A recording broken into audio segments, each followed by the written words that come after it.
des armées. Alors est-ce que tu peux ouvrir avec moi ton cœur et relâcher ta voix pour déclarer avec foi cette parole? Il pourvoira à tous tes besoins selon sa richesse. Alors crie-le de toutes tes forces maintenant.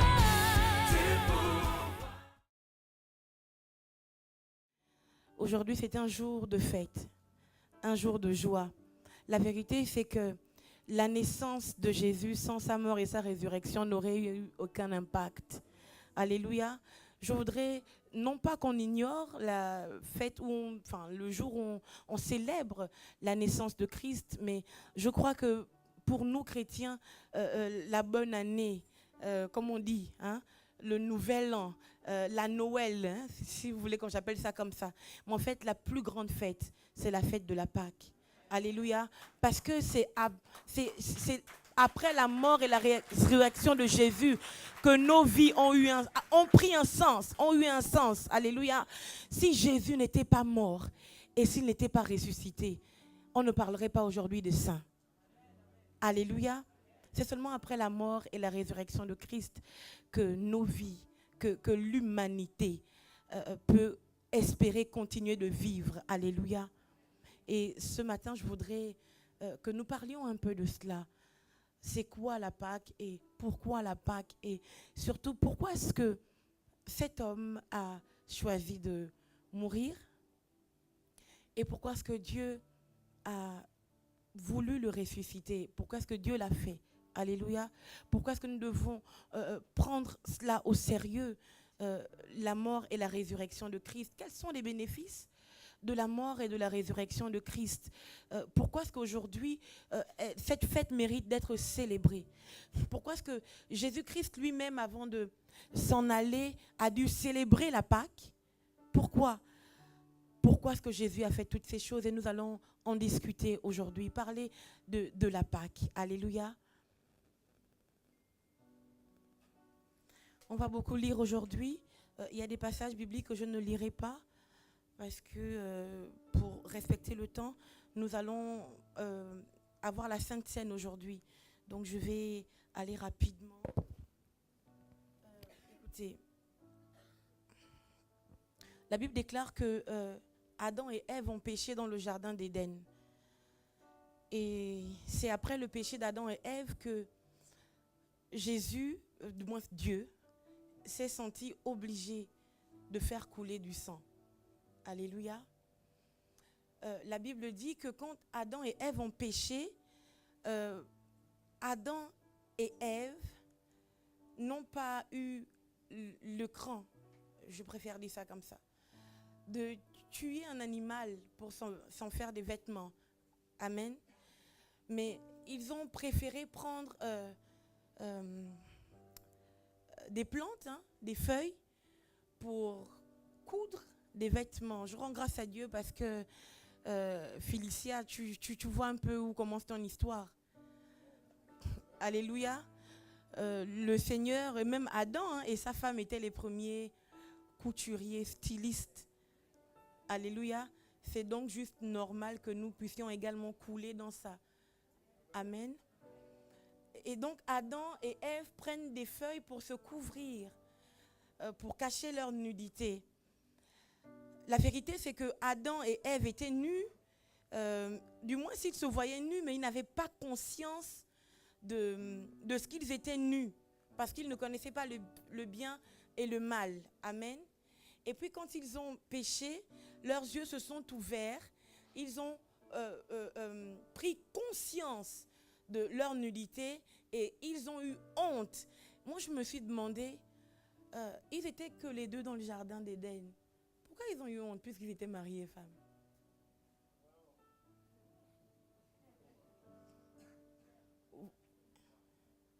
Parce que normalement, on a honte d'être nus devant des personnes qui ne sont pas nous. Les couples mariés n'ont pas honte d'être nus l'un devant l'autre. On est d'accord? Oui, je préfère dire les couples mariés, il ne faut pas qu'il y ait amalgame. Amen. Mais pourquoi est-ce qu'à ce moment-là, Adam et Ève ont honte l'un de l'autre de leur nudité? Est-ce que c'est vraiment de leur nudité qu'ils ont eu honte? Ou bien c'est parce qu'ils ont réalisé qu'ils ont fait ce qui n'était pas juste? Alléluia. La vérité, c'est quoi? C'est que lorsque nous péchons, quand on n'est pas conscient de notre péché, on n'en a pas honte. Alléluia. Mais quand on réalise que l'acte que nous avons posé n'est pas bon, on a honte à l'intérieur de nous-mêmes parce qu'on se demande qu'est-ce que Dieu dit de nous. À ce moment précis, que pense le Saint-Esprit? Alléluia. Moi, je viens suggérer que Adam et Ève n'ont pas forcément eu honte de ce qu'ils étaient nus, sans vêtements. Adam et Ève ont eu honte de ce qu'ils ont commis. Cet acte qui leur avait été interdit. Amen.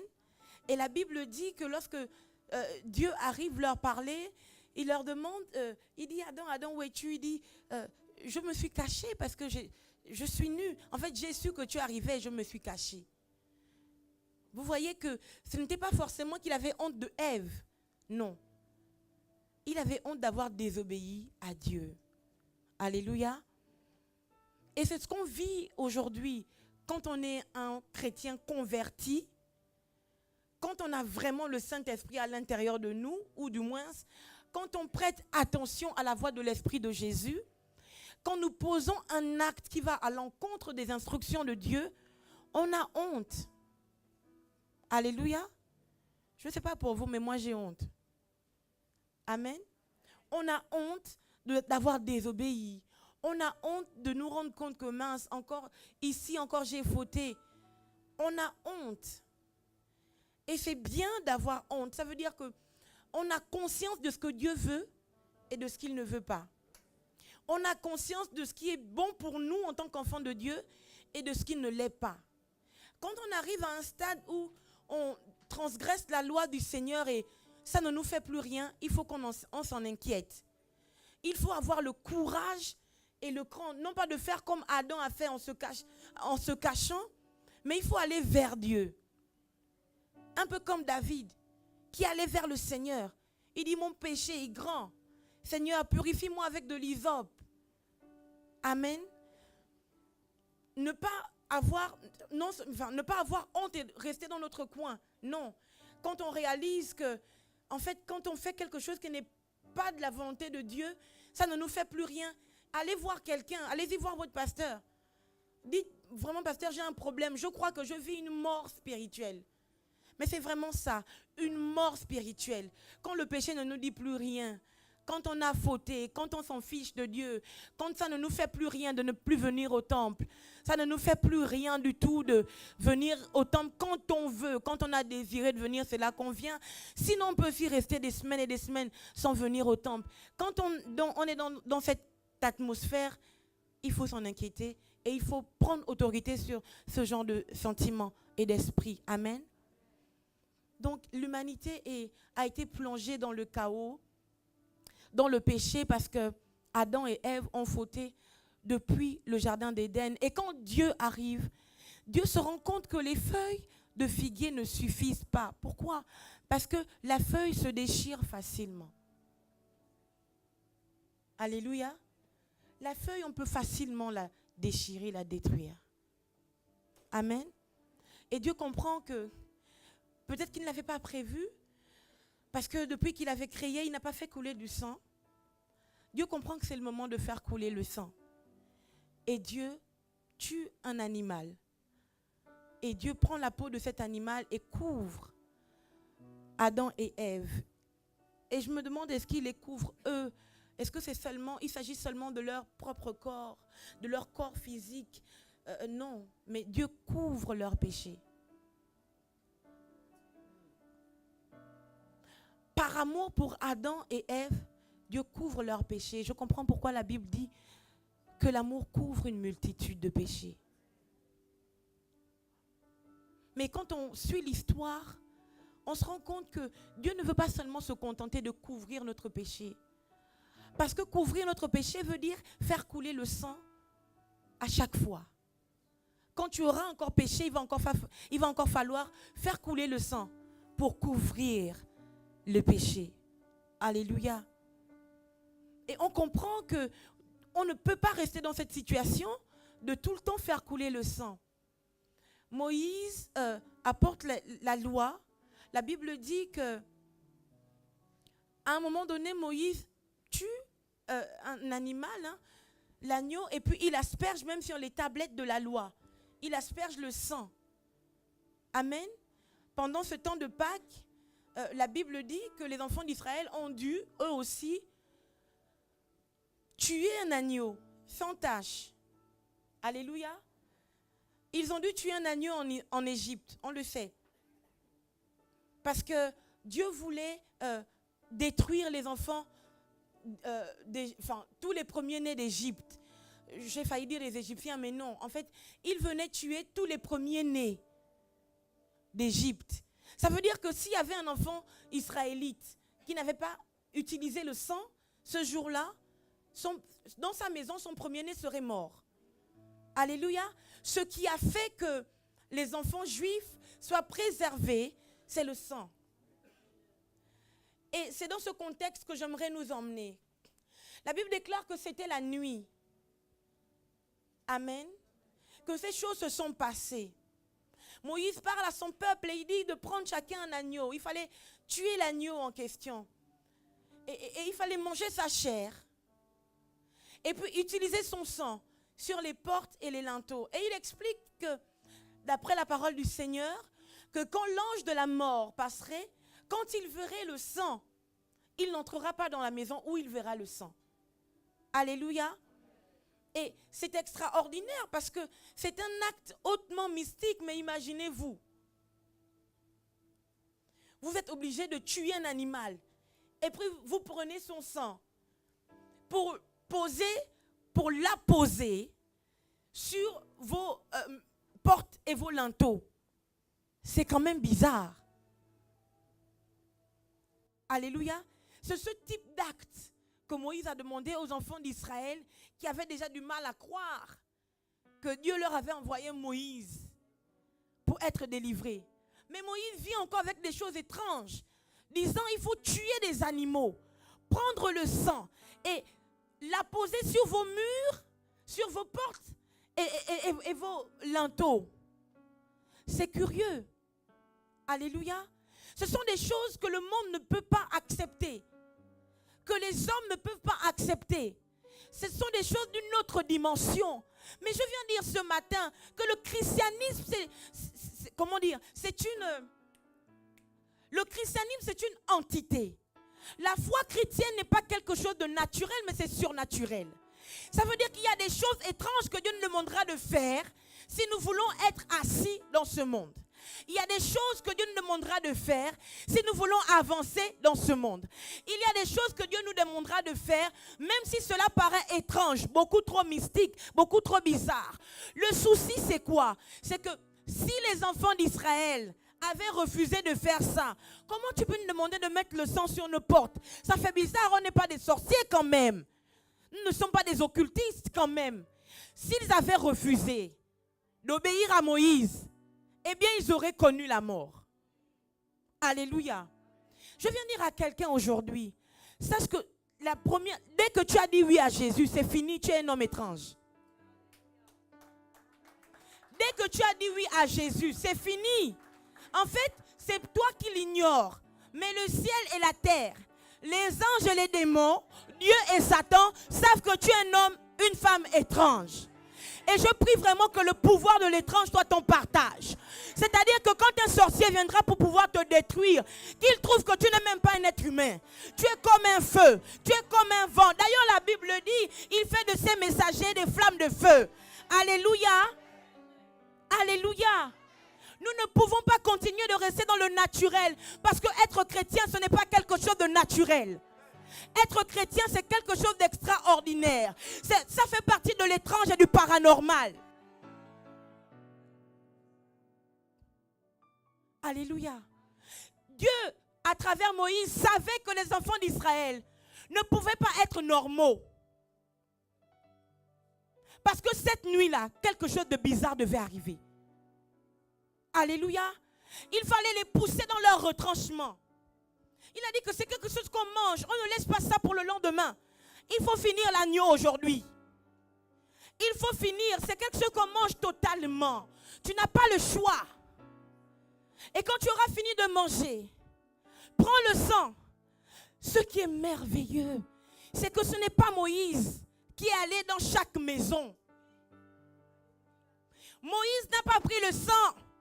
Et puis, il a fait toutes les maisons des millions d'Israélites qui étaient à Goshen.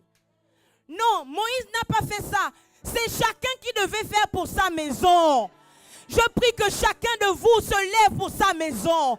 Au nom de Jésus, que chacun de vous sache discerner ce qui se passe, ce qui arrive, et se lève, prenne position pour sa famille, prenne position pour son foyer, prenne position pour ses enfants, prenne position pour sa nation.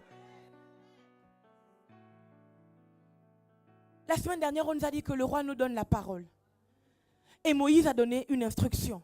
C'est sorti de la bouche de Moïse, inspiré par Dieu.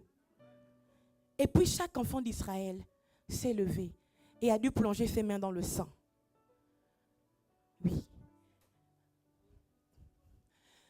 Il faut que tu plonges tes mains dans le sang. Ponce Pilate n'a pas voulu plonger ses mains dans le sang. Il s'est lavé les mains. Mais la chose que nous vivons là, ce qu'on appelle être chrétien, c'est plonger ses mains dans le sang. Il faut que le monde trouve que tu n'es pas innocent. Alléluia. Parce que tu as plongé tes mains dans le sang. Mais quel sang? Alléluia. Il faut que tu sois capable aujourd'hui de plonger tes mains dans le sang. Parce que tu ne vis pas un christianisme. En fait, je ne sais même pas comment le dire. Être chrétien, ce n'est pas être naturel. Quand tu es chrétien, tu dois déranger ton entourage. Il faut que les gens qui ne sont pas chrétiens te trouvent bizarre. Il faut que les gens qui ne sont pas chrétiens te trouvent bizarre. Mais c'est l'héritage qu'il nous a laissé. C'est cet héritage qu'il nous a laissé. Avant qu'il n'aille mourir, il parle, il est en train de prêcher, mais à des foules. Et puis il se dit, celui qui n'est pas prêt à manger mon corps et à boire mon sang, celui-ci n'est pas digne de moi. Mais je ne comprends pas. Mais Jésus, tu t'attends à quoi au juste? Mais comment tu peux prêcher aux gens qui ont même oublié ce que Dieu a fait avec eux en Égypte, comment il les a sortis? En fait, ils ont vécu l'étrange. La mer s'est ouverte, la manne est descendue du ciel. Et puis c'est à ces gens, ça là ils n'ont pas cru, enfin ils ont refusé de croire. Et puis c'est à eux que tu viens dire que si tu n'es pas capable de boire mon sang et de manger ma chair, tu ne peux pas être digne de moi. C'est l'héritage qu'il nous a donné, les gens ont été choqués. Ils ont dit comment, quand nous sommes des cannibales, on va le quitter. Il y en a qui sont partis. Et puis regarde ces apôtres, ces disciples, il dit mais oh, vous ne partez pas comme les autres. Et voici un qui se lève. Il dit, mais à qui irions-nous? Je voudrais ce soir, vraiment, que tu le dises à Dieu, à Jésus. À qui irions-nous? Il dit, à qui irions-nous? Tu as les paroles de la vie. Tu as les paroles de la vie. Si pour rester en vie, il faut que je rentre dans l'étrange en mangeant ta chair et en buvant ton sang, je vais le faire. Parce que je sais que je ne peux pas me défaire de toi puisque tu as les paroles de la vie. Il y a quelque chose qui doit changer dans notre esprit, dans notre mentalité. C'est, est-ce qu'on veut vivre ou on veut mourir? Est-ce que tu veux vivre? Est-ce que tu veux mourir? C'est un choix simple. C'est une question que tu dois te poser même en étant chrétien. Il y a des chrétiens qui sont vivants, mais ils sont morts. Il y a des chrétiens qui sont vivants, mais tout autour d'eux meurt. Il y a des chrétiens qui semblent être vivants, mais en réalité, il n'y a rien de vivant en eux. Il n'y a rien de vivant autour d'eux. Pourquoi? Parce qu'ils ont voulu être chrétiens comme s'ils étaient en Égypte. Ils ont voulu être chrétiens comme s'ils n'ont jamais entendu que Christ est celui qui se lève et qui dit que je suis un homme mais il faut me manger. Alléluia. Donc le sang a coulé en Éden. C'est ce que l'apôtre Paul ou l'auteur du livre de l'Hébreu qui dit, aux Hébreux qui dit, c'est le sang de l'aspersion. C'est le sang de l'aspersion. C'est le sang de l'aspersion. En fait, c'est le sang qui asperge. Avec quoi on asperge? En fait, ce n'est pas un sang qu'on verse juste comme ça. C'est le sang de l'aspersion que ces gens en Égypte ont dû utiliser. Et je rends grâce à Dieu. Pourquoi? Parce que la raison que Moïse donne à Pharaon pour qu'il laisse aller son peuple, il dit c'est pour qu'il aille m'adorer. En fait, c'est pour qu'il aille célébrer la Pâque. C'était la raison en fait, c'est la raison qu'il a donnée. Pour qu'il aille célébrer la Pâque. En fait, qu'il aille m'adorer dans le désert. Et c'est étrange, c'est très beau. Pourquoi? Parce que cet acte qui va se poser entre les enfants d'Israël et Moïse se passe dans la nuit. Tout comme Jésus, quand il va mourir, ça se passe dans la nuit.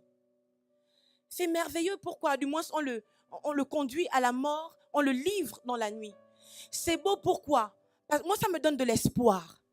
Ça veut dire qu'on peut être à Christ. On peut être attaché à Dieu. En fait, Dieu peut avoir sa main sur nous, son œil sur nous, mais on vit quand même la nuit. On vit quand même le trouble. Peut-être qu'en ce moment, tu es en train de vivre la nuit. Le trouble, ça ne va pas. Il y a quelque chose qui ne va pas. Ta vie est compliquée. C'est ta nuit. Mais il y a une solution. Il faut asperger le sang. Ton couple a peut-être un problème. Tes enfants ont peut-être un problème. Peut-être que toi-même tu es malade. Peut-être que quelque chose ne va pas dans ta famille. Et tu te sens malheureux, malheureuse. Tu as envie de pleurer. Tu es triste. Tu vis ta nuit. Mais je rends grâce à Dieu. Parce que le sang de l'aspersion a été utilisé la première fois dans la nuit. Je veux dire, ce jour-là, ils sont sortis de leur esclavage. En passant par le sang. Mais dans la nuit. Alléluia. Amen. Je prie vraiment dans le nom de Jésus que dans ta nuit, tu rencontres celui qui a le sang. Que dans ta nuit, tu sois encore rendu capable d'asperger le sang. Que dans ta nuit, tu te saisisses du sang. Que dans ta nuit, vraiment, même si la nuit est rude, que tu sois rendu capable de manger la chair. Que tu sois rendu capable de t'approcher de l'agneau. Que tu sois rendu capable, parce qu'il y en a qui perdent espoir quand c'est la nuit. Ils ne savent même plus quoi faire, même s'approcher de l'agneau pour prendre une partie de sa chair. Que ce ne soit pas ton partage. Au nom de Jésus, toi tu seras rendu capable d'utiliser le sang, d'asperger le sang, au nom puissant de Jésus. Donc ce jour-là, Dieu leur demande de prendre le sang et de mettre sur les portes et les linteaux. Je prie vraiment au nom de Jésus que le sang de l'agneau pascal soit aspergé sur tes portes et sur tes linteaux. Au nom puissant de Jésus-Christ de Nazareth. Tout esprit de mort dans tes affaires, tout esprit de mort dans ta santé, tout esprit de mort dans ta maison, tout esprit de mort dans ton mariage, tout esprit de mort dans tes enfants, tout esprit de mort dans tout ce que tu entreprends, tout esprit de mort dans tout ce que tu entreprends ne peut pas t'atteindre, ne résiste pas, parce que le sang de l'agneau pascal est aspergé sur les portes de ta vie, sur les linteaux de ta vie, au nom de Jésus.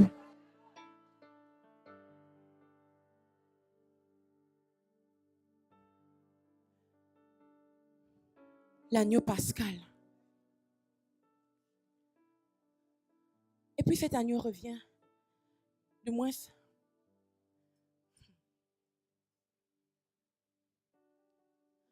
cet agneau est le socle de ce en quoi nous croyons.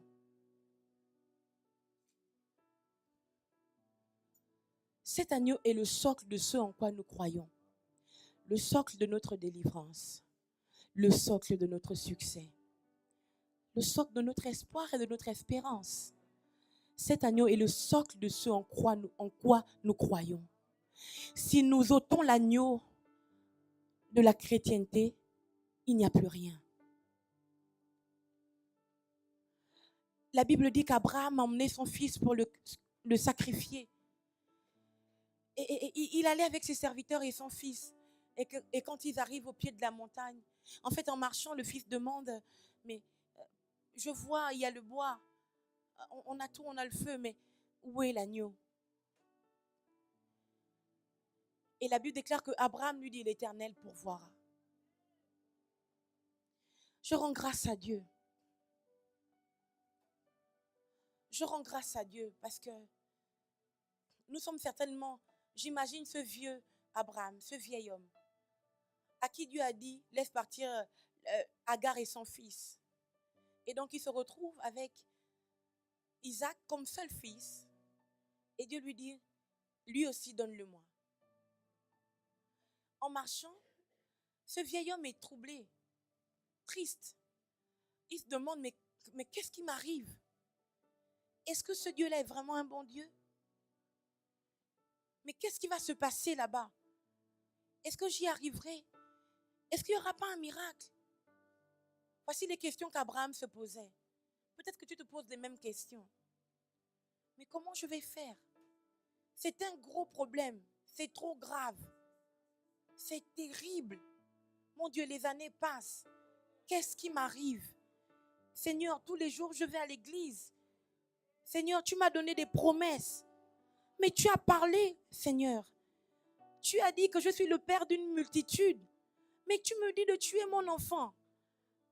Tu as dit que c'est moi que tu utiliseras pour sauver ma famille. Mais depuis que je prie, depuis qu'on prophétise sur moi, pourquoi ça ne marche pas? Mais Seigneur, c'est jusqu'à quand? Jusqu'à quand? Seigneur, on nous prêche tous les jours, invoque l'Éternel et tu seras sauvé. Pourquoi mon couple bat toujours de l'aile? Pourquoi ma famille a toujours ce genre de problème? Pourquoi il y a tant de morts? Et pourquoi les morts se ressemblent-elles toutes? Pourquoi? Pourquoi tant de décès? Pourquoi, Seigneur? Pourquoi ces choses? Abraham se posait ce genre de questions. Mais au fond de lui, il y avait une petite voix qui criait, l'Éternel pourvoira. Et il a eu le courage de le dire, l'Éternel pourvoira. Mais Dieu n'a pas pourvu autrement qu'en déposant un bélier, qui est le père de l'agneau. Alléluia. La vérité, c'est que pour nous chrétiens, nous ne pouvons rien faire sans l'agneau. Parce que tous nos besoins ont été comblés à l'intérieur de l'agneau. Tout ce dont nous voulons, tout ce que nous voulons, tout ce dont nous avons besoin est rassemblé à l'intérieur de l'agneau. Voilà pourquoi on ne peut pas être de Dieu sans avoir l'agneau. On ne peut pas être de Dieu sans mettre tout notre espoir dans l'agneau. La Bible déclare dans le livre d'Apocalypse qu'au centre du trône, il y avait comme un agneau immolé. Au centre du trône. Et je me suis demandé, mon Dieu, pourquoi au centre du trône, il y a un agneau immolé? Pourquoi? Et je me suis rendu compte que mais Dieu aussi a dû utiliser le sang de l'agneau. Parce qu'il y a quelque chose qui s'est passé en Éden. Quelque chose s'est passé dans l'éternité. L'éternité a été souillée parce que le serpent a eu le courage de rentrer et faire tomber le péché là où il n'y avait pas de péché. Dieu aussi a dû utiliser le sang. Dieu aussi a dû utiliser l'agneau pour restaurer la pureté, la sainteté de son trône. Sinon, pourquoi est-ce qu'un agneau serait au centre du trône? L'agneau doit être au centre de ta vie. Alléluia. Aujourd'hui, il s'agit de l'agneau pascal. Il doit être au centre de ta vie. Il est la solution à toutes tes questions. Il est la solution à tous tes problèmes. La Bible déclare que tout a été fait par lui. Pour lui. Alléluia. Tout veut dire tout. Alléluia. Tout veut dire tout. Absolument tout. Tes problèmes financiers. Tu trouveras tout dans l'agneau. Alléluia. Cette situation administrative qui traîne. Tout sera réglé dans l'agneau. Cette tristesse chronique que tu vis, tout sera réglé dans l'agneau. L'agneau est la clé. L'agneau est la porte. L'agneau est l'étoile. L'agneau est la solution. L'agneau de Dieu, l'agneau de Dieu. L'agneau de Dieu. Jean est en plein ministère. Jean est en train de baptiser les gens. Et Jean met un stop. Parce que Dieu l'a appelé pour attirer les gens à la repentance. Dieu a appelé Jean le Baptiste pour cela. Pour plonger les gens dans l'eau. Pour leur prêcher la repentance. Mais Jean met un stop. En fait, Jean dit c'est fini. Mon travail est terminé. Parce que voici l'agneau de Dieu. C'est-à-dire que la prédication de Jean n'était plus suffisante. Il manquait quelque chose à sa prédication. Il manquait quelque chose à sa prédication. Jean prêchait. Les gens se convertissaient, ou du moins, les gens reconnaissaient leurs péchés et allaient se repentir, et Jean les baptisait. Mais ce n'était pas suffisant. Ils auraient beau être baptisés. Si l'agneau n'avait pas intervenu, leur baptême serait caduc. Et quand l'agneau apparaît devant Jean, Jean dit c'est fini, mon ministère s'arrête là, j'ai terminé, voici l'agneau de Dieu, celui qui ôte le péché du monde, voici l'agneau de Dieu, celui qui sera la réponse pour Israël, voici l'agneau de Dieu, celui qui sera la réponse dans tes problèmes, voici l'agneau de Dieu. Et puis vous pouvez le voir. Après cette histoire, l'agneau de Dieu a pris le relais. Nous, aujourd'hui, nous sommes baptisés, non pas du baptême de Jean, mais du baptême de Jésus-Christ. Alléluia. Cette histoire d'agneau, l'agneau pascal. Mais quand bien même Moïse et son peuple ont dû se servir de l'agneau, ce n'était qu'un animal. Dis à ton voisin, ce n'était qu'un animal. Ce n'était qu'un animal. Parce que ce n'était qu'un animal, ils étaient obligés de tuer et de tuer encore. Parce que ce n'était qu'un animal, ils n'avaient pas le choix, il fallait le faire à chaque fois. Je vais lire la Bible dans le livre d'Hébreux. Chapitre 9. À partir du premier verset, je lis la parole de Dieu. La première alliance avait aussi des ordonnances relatives au culte et le sanctuaire terrestre. Un tabernacle fut en effet construit. Dans la partie antérieure, appelée le lieu saint, était le chandelier, la table et les pains de proposition. Derrière le second voile se trouvait la partie du tabernacle appelée le Saint des Saints, renfermant l'autel d'or pour les parfums et l'arche de l'alliance entièrement recouverte d'or. Il y avait dans l'arche un vase d'or contenant la manne, la verge d'Aaron qui avait fleuri et les tables de l'alliance. Au-dessus de l'arche étaient les chérubins de la gloire couvrant de leur ombre le propitiatoire. Ce n'est pas le moment de parler en détail là-dessus. C'est pas moi qui dis, c'est la Bible qui le dit. Or, ces choses étant ainsi disposées, les sacrificateurs qui font le service entrent en tout temps dans la première partie du tabernacle. Et dans la seconde, le souverain sacrificateur seul entre une fois par an, non sans y porter du sang qu'il offre pour lui-même et pour les péchés du péché. Et pour les péchés du peuple. La Bible dit que, justement à cause du péché, une fois par an, le sacrificateur devait entrer dans le lieu très saint avec du sang pour ses péchés à lui, mais aussi pour les péchés du peuple. Et c'était comme ça dans l'ancienne alliance. Chaque année, cela se produisait ainsi. Et ce n'était pas quelque chose de facile, parce que le sacrificateur qui y allait risquait sa vie. Si Dieu estimait qu'il n'était pas assez pur, quand il entrait dans le lieu très saint, il mourait. En fait, quand il entrait, on mettait des cloches à ses pieds, une corde avec des cloches. Et si on n'a pas de nouvelles de lui pendant longtemps, on secoue la cloche. Il faut qu'il réponde aussi pour dire que non, il est toujours vivant. Mais ça, c'est quelle vie?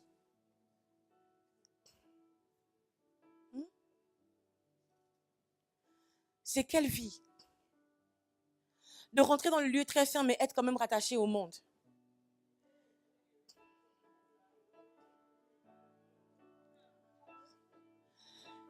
C'est quelle vie?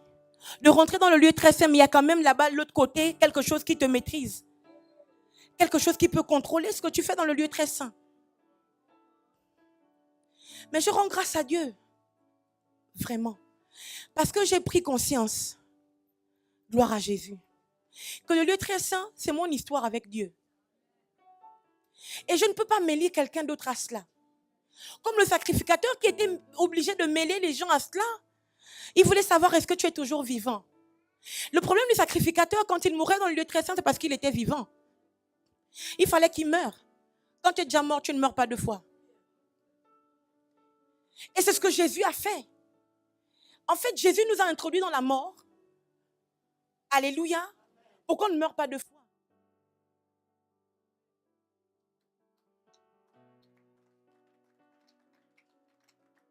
Quand je vous prêche, j'ai envie de pleurer parce que je réalise la richesse de ce que cet homme de Galilée a accompli. On ne réalise pas. Aujourd'hui, ce matin, je suis venue faire réaliser à un chrétien combien c'est glorieux d'être chrétien. Combien c'est extraordinaire d'être chrétien. Le sacrificateur, quand il entrait dans le lieu très saint pour rencontrer Dieu, Dieu le tuait.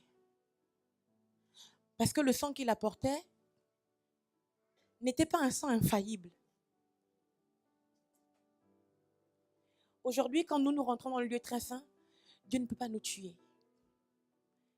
Dieu est rendu incapable de nous tuer. Et pourtant, nous ne sommes pas plus purs que les sacrificateurs. Alléluia. Mais Dieu ne peut pas nous tuer. Pourquoi? Parce que quand nous entrons, nous avons le visage de Christ. Parce que quand nous entrons, nous sommes comme Jésus. En fait, nous sommes Jésus. Quand nous entrons dans le lieu très saint, Dieu est obligé de montrer son visage. Parce que qui d'autre peut voir le visage de Dieu si ce n'est Dieu lui-même?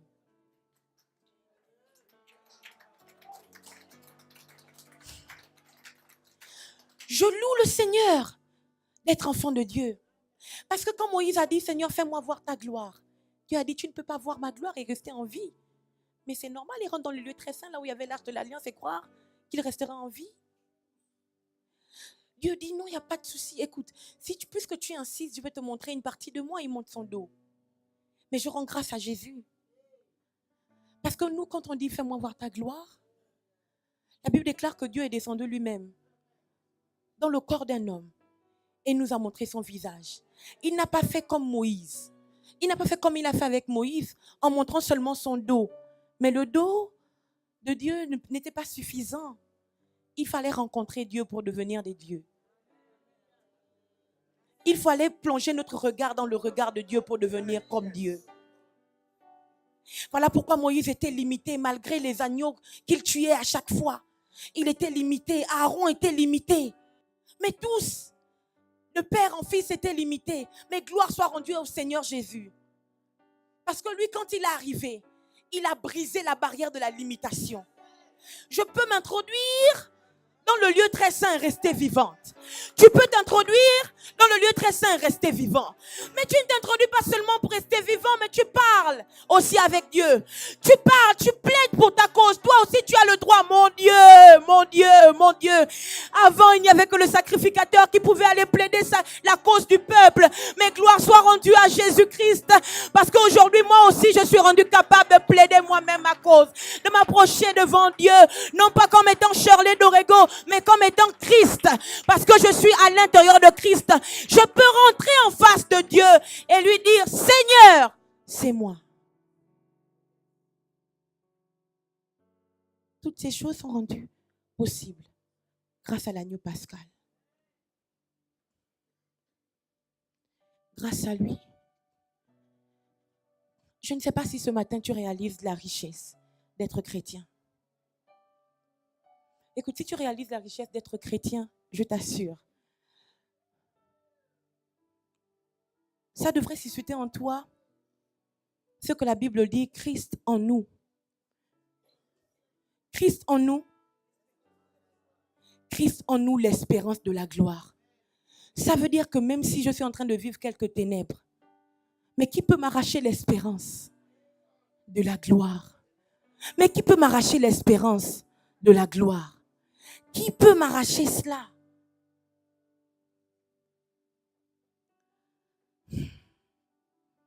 Or, verset 6, Hébreux 9, verset 6.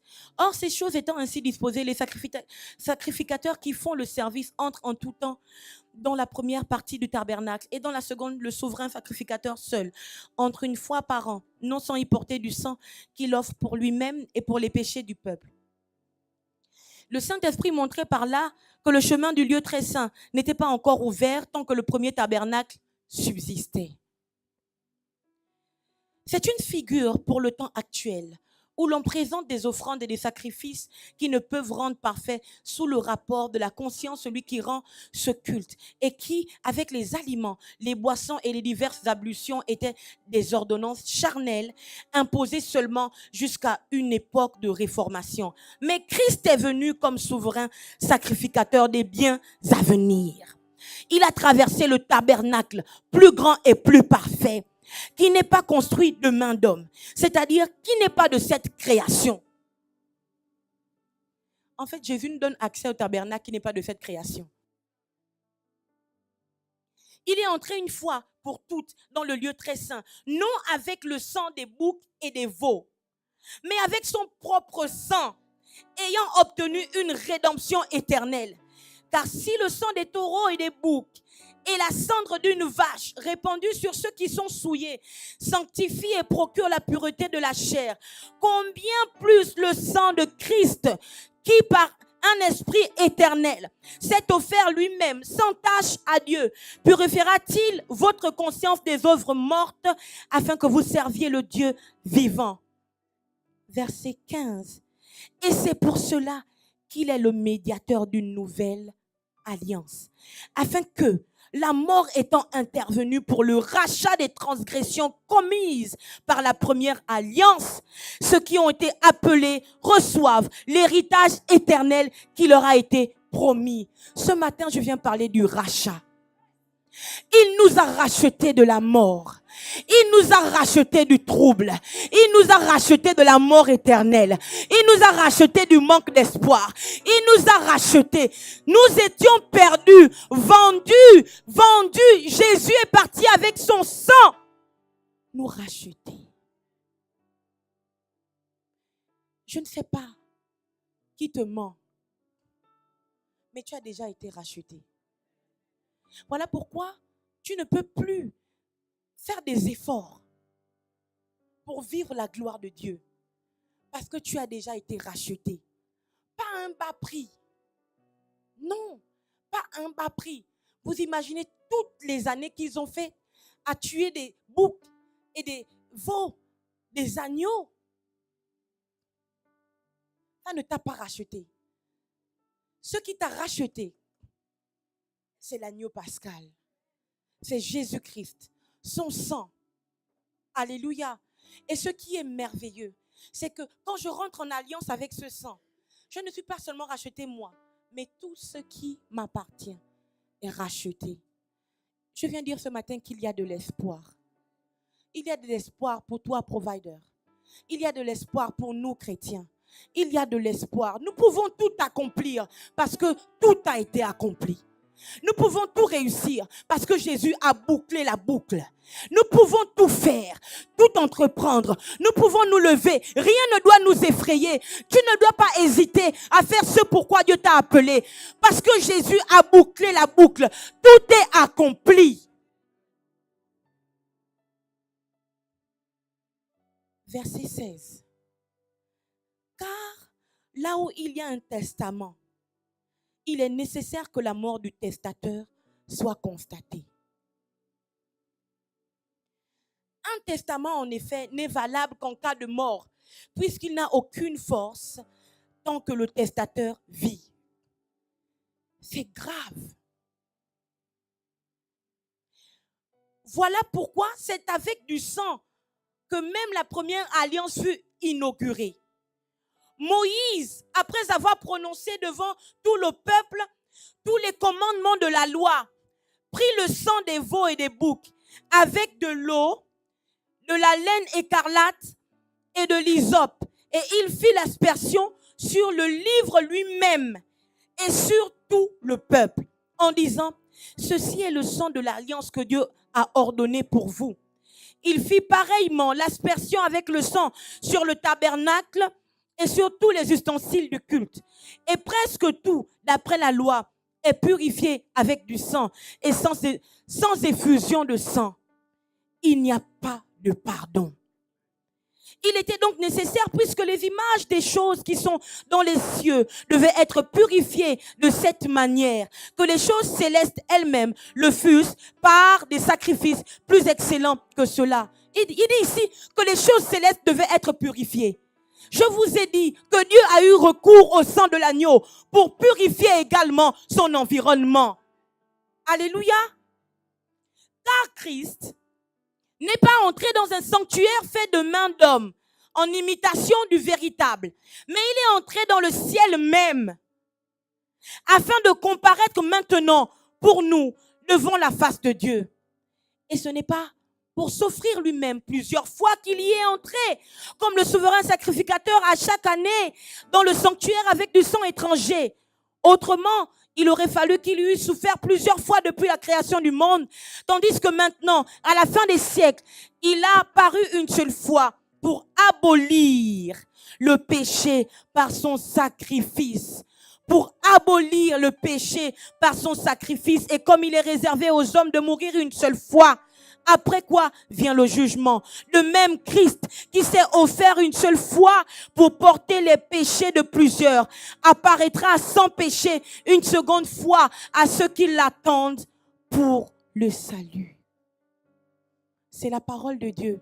La plus grande révélation que nous puissions rechercher, c'est la parole de Dieu. Jésus-Christ n'est pas allé dans un tabernacle d'hommes, fait de mains d'hommes.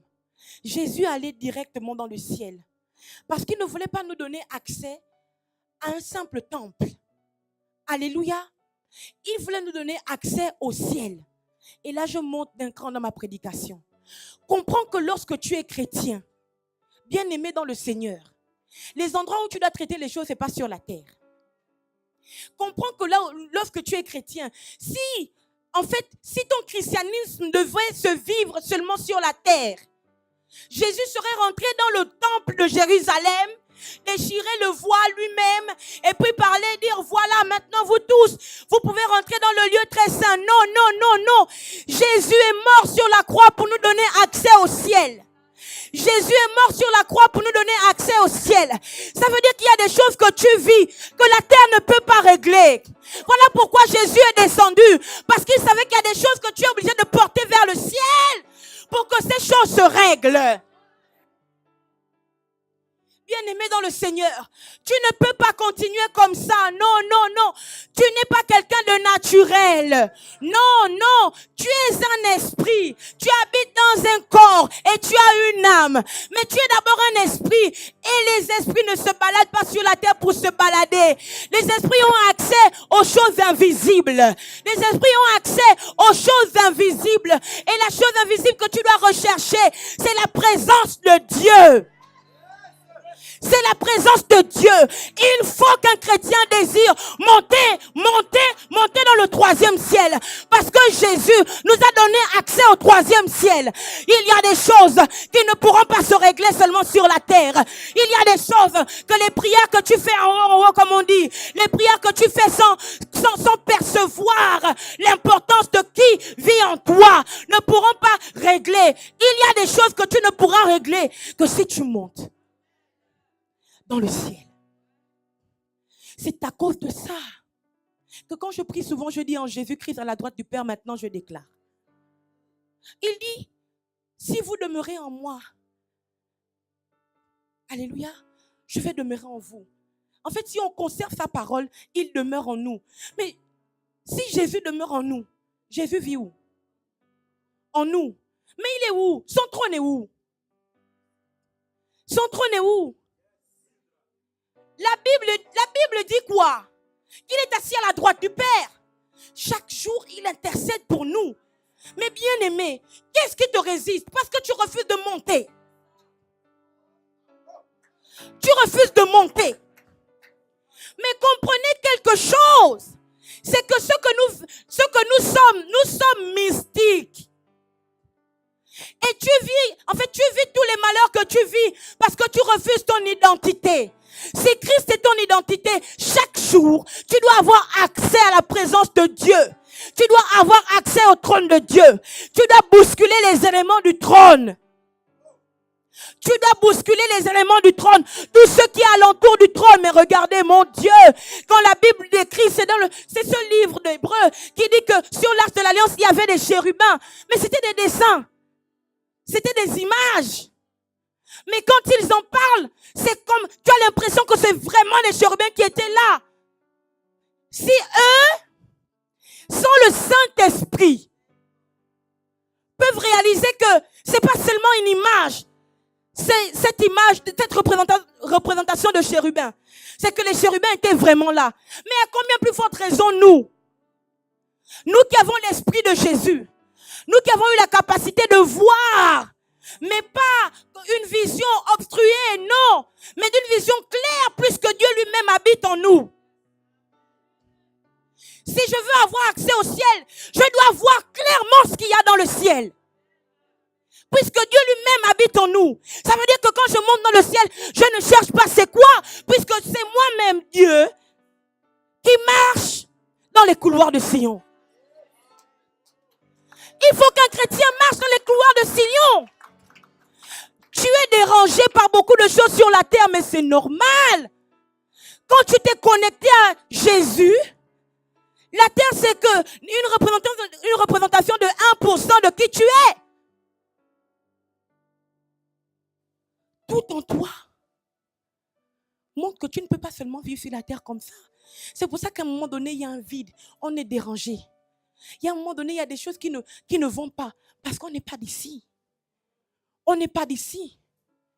On doit comprendre qu'ici, on est en stage. Ici, nous sommes en mission. Mais nous habitons dans le ciel. Chaque jour, quand vous priez, mon Dieu, j'aimerais tellement que les chrétiens le réalisent. Quand tu dis, Seigneur, je te remets cette nuit, entre tes mains, je remets mon esprit, mon âme et mon corps, et puis tu t'endors. Mais ça veut dire quoi? Père éternel, entre tes mains, je remets mon esprit, mon âme et mon corps, et puis tu t'endors. Ça veut dire quoi? Bien-aimé, s'il vous plaît, réalisez. Qu'est-ce que ça veut dire? Ça veut dire que tu fais monter ton âme, ton esprit et ton corps, mais à un endroit différent. Ce n'est pas sur la terre, puisque Dieu est sur son trône dans les lieux élevés. Je dis souvent à une de mes filles que tu ne peux pas être de Christ et puis tu as peur si une souris passe. Tu ne peux pas être de Christ et puis tu as peur quand il y a un vent bizarre. Tu ne peux pas être de Christ et puis tu as peur quand tu sens que là on t'attaque, je vais mourir. C'est pas possible. Ce n'est pas possible. Ce n'est pas possible. Jésus-Christ lui-même était dans la barque, la mer s'agitait, il n'avait même pas un peu peur. Il n'avait même pas peur. Qui pouvait tuer Jésus? Mais Jésus s'est livré lui-même. Jésus s'est donné lui-même. Bien-aimé, je raconte un témoignage rapide. Ma mère m'a appelé hier, on a discuté hier. Et elle me dit vraiment, avant hier, donc c'était samedi, vendredi, elle allait au deuil l'enfant d'un diacre qui a perdu la vie. Et donc, en allant, elle a pris un taxi. Et dans le taxi, il y a deux personnes qui arrêtent le taxi et qui montent. Et qui commencent à dire, oui, bonjour la famille, un peu chaude là, de monsieur.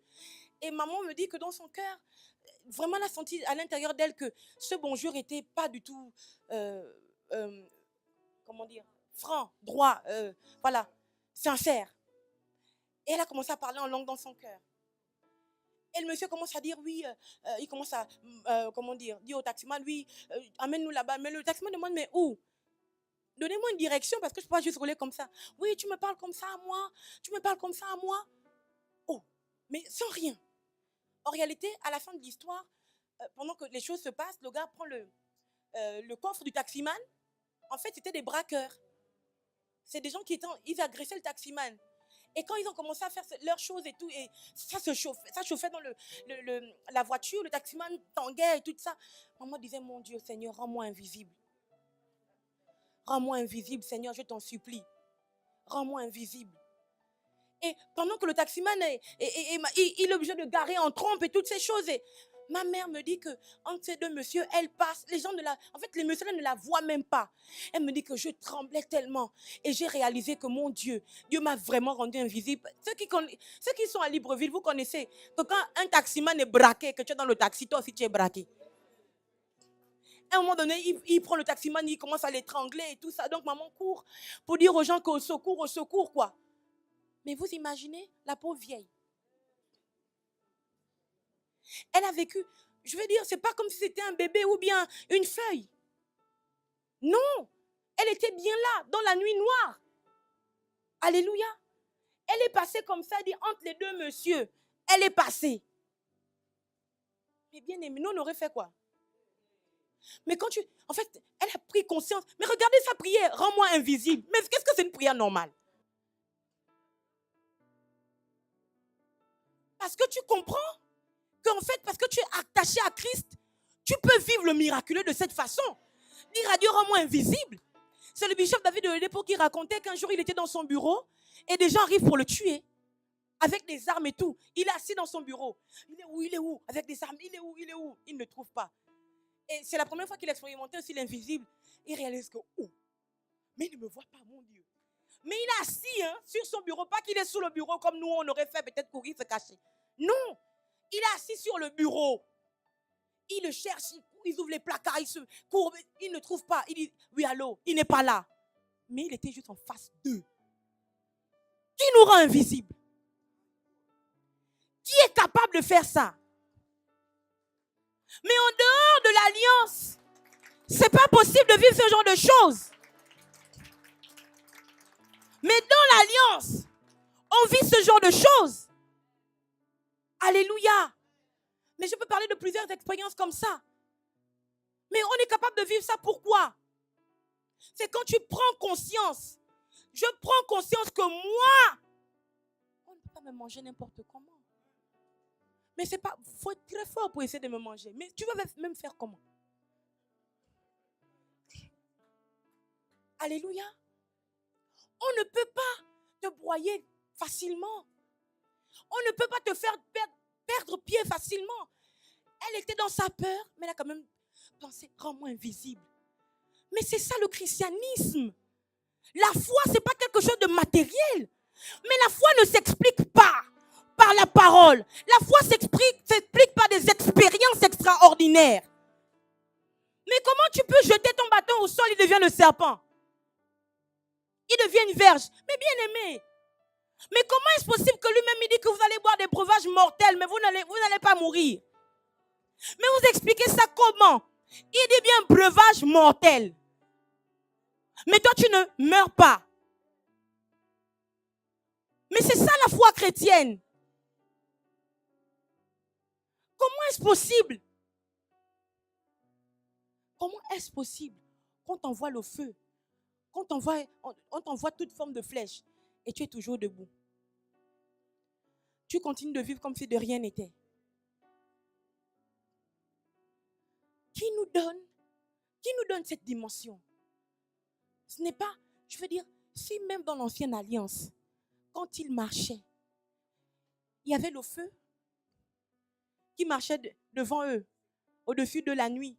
Et puis le jour, la nuée. On dit le feu, et puis la nuée, on ne dit pas Dieu. Je vais redire, ce n'est pas Dieu qui marchait avec eux. Bien aimé, mon Dieu. Mais ce n'est pas Dieu qui marchait avec les Juifs. La colonne de feu là, ce n'était pas Dieu. Mais c'était un ange. Qu'est-ce que vous croyez? C'est l'ange de l'Éternel. La nuée là, ce n'était pas Dieu non plus. C'était aussi l'ange de l'Éternel. Mais aujourd'hui, Jésus-Christ, avant de partir, il dit, je serai avec vous. Aujourd'hui, jusqu'à la fin du monde. Ça veut dire qu'à cause de l'alliance du sang de l'agneau pascal, Dieu a décidé de marcher tous les jours de ta vie avec toi. Dieu lui-même marche non seulement avec toi, mais également à l'intérieur de toi. Bien-aimé, je ne sais pas. C'est un travail que je fais sur moi-même. Je suis en train de Je pense qu'aujourd'hui, je peux en parler. Quand je suis allée au Gabon, pour essayer d'en parler mariage, ça s'est très, très bien passé. Les chrétiens, vraiment, les Gabonais ont besoin de Jésus. Ils prient Dieu. Ce jour-là, les Gabonais ont tellement prié. Les gens ont pris leur bateau des provinces, sont venus à Libreville à cause de ce programme. Ce jour-là, Édouard était là, ceux qui m'ont accompagné. On n'avait pas besoin de les encourager.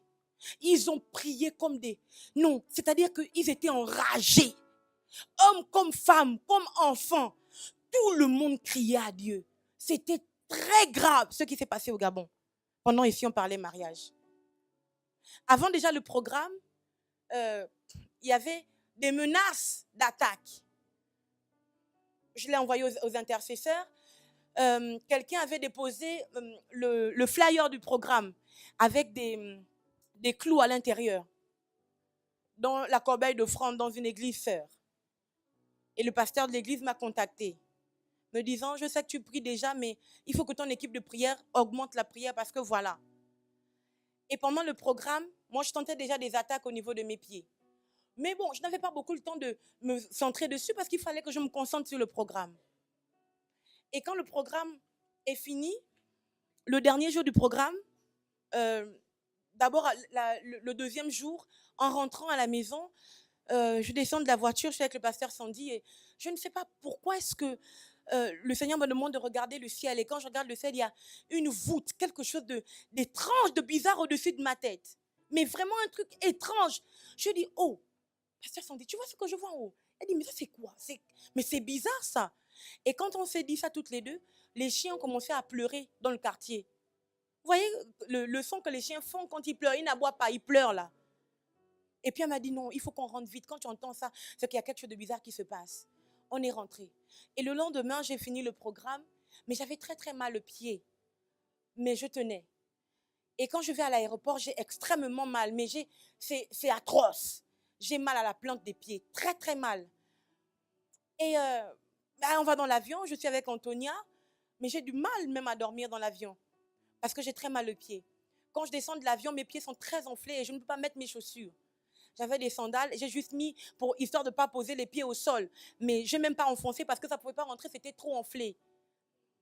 Mes enfants qui sont venus me voir à l'aéroport, me chercher à l'aéroport, ils ont vu mes pieds. Quand je rentre à la maison, c'est la première chose que mon mari voit. Il dit, mais tes pieds sont aussi enflés. Normalement, quand on descend de l'avion, après, ça se résorbe. Je suis restée comme ça jusqu'au... on est en avril, jusqu'en fin mars, là. Jusqu'en fin mars. C'était compliqué. J'ai fait des examens, on ne voyait rien. On ne trouvait rien. C'était atroce, ce que je ressentais dans mes pieds. Vraiment horrible. Et pendant que je suis en train de vivre ce cauchemar, je ne dors pas la nuit. Je ne peux pas dormir dans la nuit. Je ne peux pas dormir parce que ça me chauffe, ça me brûle, c'est horrible. Entre-temps, ma mère fait un rêve, le deuxième jour du séminaire. Donc, quand j'arrive le dimanche matin, elle me dit, j'ai fait un rêve étrange. On me disait qu'un ensemble de marabouts était en train de te lancer des flèches au niveau de tes pieds. Le premier jour du séminaire, il y avait une prophétesse pendant le programme qui m'a appelée le premier jour du séminaire. Quand on a fini, on est allé dans le bureau et elle me dit, pendant que tu étais en train de prier pour la nation, j'ai vu comme des flèches, un ensemble de francs-maçons, en fait un groupe de personnes qui lançaient des flèches à tes pieds. Et l'image que j'ai vue, c'est que tes pieds sont devenus tout de suite, en fait comme si une armure est sortie de mes pieds. Mais Marvel, hein. Je vous assure, une armure est sortie de mes pieds et mes pieds sont devenus comme les pieds d'un robot. Vous savez, les robots Bioman et tout ça, vous voyez? Écoutez, je suis de mon époque. Hein. Comme ça. Et puis elle a dit, bon, on va quand même prier. On a prié. Mais quand j'arrive ici et que j'ai extrêmement mal au pied, c'est très grave. C'est-à-dire que je suis allée voir un généraliste, après je suis allée voir un angiologue, il m'a fait une échographie des pieds. C'était ce que je ressentais. Ceux qui étaient proches de moi le savent. C'était horrible. Pendant les cultes ici, je souffrais. J'avais tellement mal aux pieds. Ah, vous écarquillez les yeux. Ça se voyait pas. Hein. J'avais extrêmement mal. Les talons, je mettais parce qu'on ne peut pas non plus. Voilà. Faut toujours rester. Hein? Ça dit que Jésus lui-même, quand il meurt, on met la couronne. Vous aussi. C'est ça. Donc, j'avais mal. J'avais très mal. Il m'arrivait de pleurer parce que j'avais très mal. Et puis, je reçois un message d'une femme de Dieu. C'est le pasteur Nina Mabouadi. Elle me dit, est-ce que ça va? Je lui dis, ah, on est là. Elle dit, est-ce que ça va? Et donc, je lui raconte que je me sens un peu mal depuis que je suis rentrée du Gabon. J'ai très mal. Elle dit, parce que le Saint-Esprit me secoue de prier pour toi avec violence. Elle me dit, c'est un ensemble un esprit de Jézabel, un ensemble de devins, marabouts, occultistes, qui se sont assemblés pour cibler tes pieds. Ce que tu ressens, ce ne sont que les secousses. Le Saint-Esprit t'a épargné. Tu aurais dû mourir. Et quand je dis que il n'y a personne qui peut, il n'y a personne gay, comme on dit chez nous. Il n'y a vraiment personne. La douleur que j'ai éprouvée, à un moment donné, j'ai posé un acte prophétique. Je vais vous le dire pour que vous compreniez. Quand j'explique qu'on ne peut pas être chrétien et être naturel, on ne peut pas. Comment vous pouvez comprendre que Dieu voit son fils et il l'appelle viande? Dieu lui-même estime que son fils là, c'est un agneau. Mais l'agneau c'est quoi? C'est une viande. Est-ce que vous trouvez que le christianisme c'est naturel? Mais ce que je vous dis, c'est pour vous élever à un autre niveau, je vous assure. Parce que je sais que ce n'est pas naturel. Dieu me parle du premier jour d'un mois, dans la nuit. Je ne vais pas dire l'heure. Il me dit, sors. Je suis allée dans mon jardin. Il m'a dit, prends la terre, mouille, frotte ça sur tes pieds. Mais il fallait entendre ce que je disais. Maintenant, je suis dans le laboratoire céleste. Voici que j'ai de nouvelles jambes. Parce que je réalise que Dieu nous a créés avec la terre. Je pose cet acte prophétique. Quand je pose cet acte prophétique, je fais un rêve étrange. Où je vois maintenant les démons qui font des gymnastiques, qui se renversent. Et puis, il y a un esprit qui demande, pourquoi tu fais ça? Il dit, parce que je n'arrive plus à faire qu'elle ait mal aux pieds. Vous comprenez? C'est-à-dire que je ne peux pas être chrétien. Et puis, je ne comprends pas que je ne suis pas normal. Vous êtes chrétien. Vous pensez que vous êtes des hommes simples. Le problème, c'est que ce ne sont pas les simples hommes qui vous attaquent. Ce sont les démons. Bon, les démons, ce sont des esprits. Si vous êtes simple, pourquoi les esprits vous attaquent? Les esprits ne peuvent attaquer que des esprits. Alléluia. Les esprits ne peuvent faire du mal, ne peuvent aller en guerre que contre des esprits. Comprenez que le fait d'être rentré en alliance avec Christ par son sacrifice vous enlève automatiquement de la dimension charnelle. Vous devez monter dans une dimension spirituelle parce que vous êtes d'abord spirituel, puisque le Dieu que vous priez est spirituel. Le Dieu que vous priez est invisible. Alléluia. Aujourd'hui, les éléments que nous allons utiliser pour la scène, ça paraît être du pain et du vin. Mais c'est ce dont Jésus parle. Si vous n'êtes pas capable de boire mon sang et de manger ma chair, vous n'êtes pas digne de moi. Mais c'est très fort. Pourquoi? Parce que je comprends que si Jésus aurait pu dire, ah là là, si vous n'êtes pas capable de manger le pain, non. Non, il utilise le terme chair. Dis à ton frère qu'il utilise le terme chair. Jésus sait que c'est extrêmement grave de parler à cette époque-là de cette manière. Il utilise le terme chair et le terme sang. Alléluia. Mais pourquoi toi tu as peur de dire que tu es un esprit et que moi je combats les démons? Moi je combats les démons, moi. Ça c'est un esprit au nom de Jésus, tout démon. Satan, toi et tes démons, lâche prise. Pourquoi tu as peur de faire ça? Mais pourquoi tu as honte devant les gens? Pourquoi tu as honte de dire au nom de Jésus, démon de la laïcité, je te détruis maintenant? Pourquoi tu as honte de dire ça? Mais Jésus n'a pas eu honte d'utiliser ce genre de terme. Jésus a dit, mangez ma chair et mon sang. Parce qu'il savait qu'il n'était pas juste un être humain. Il était aussi la chair et le sang dont nous avons besoin pour être transformés en des personnes différentes. Alléluia. Aujourd'hui, tu vas prendre la chair et le sang de Jésus. Aujourd'hui, c'est le jour de la Pâque. Amen. Jésus-Christ est mort et il est ressuscité. Sa mort et sa résurrection, c'est le témoignage de ce que tu ne peux pas continuer de vivre comme si tu n'avais pas accès au ciel. Sa mort et sa résurrection est le témoignage de ce que la mort n'a plus de pouvoir sur toi. La mort ne peut plus avoir aucune emprise sur toi. La mort, ce n'est pas seulement la mort physique. Mais c'est tout ce qui te dérange. Tout ce que tu sens comme étant illégitime dans ta vie, dans ton être. Tout ce qui n'est pas selon la volonté de Dieu pour toi. C'est la mort. Parce que Jésus est déjà mort. Tu ne peux pas permettre à la mort de te traîner vers elle. Parce que Jésus est ressuscité. Tu dois savoir déclarer la vie. Je suis venu pour que les brebis aient la vie et qu'elle soit dans l'abondance. Que la vie qui est dans le sang soit ton partage au nom de Jésus. Que l'abondance qui est dans l'agneau pascal soit ton partage au nom de Jésus. Non, non, non, tu ne mourras pas, mais tu vivras. Tu dois vivre puisque Jésus a vaincu la mort.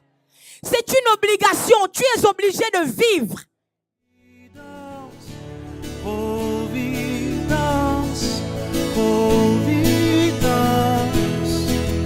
Une fois d'avant.